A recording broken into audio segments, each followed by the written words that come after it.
Hello! In this video I will show you how to install ChatGPT widget on Cubot King Kong 6. So you have to start by opening your Google Play Store, then click on search bar and type in Wally AI and click search, then click install.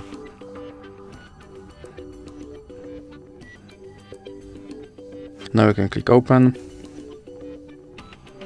And now click this button to skip introduction, then click not now, and then click open permissions.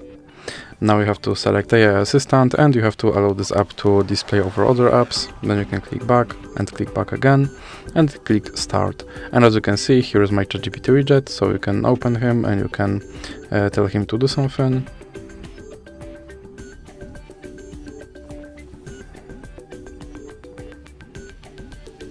And as you can see, he responded. And if you want to remove him from your screen, simply drag him into the X icon in the middle. So that's it for this video. If you liked it, please remember to leave a like and subscribe.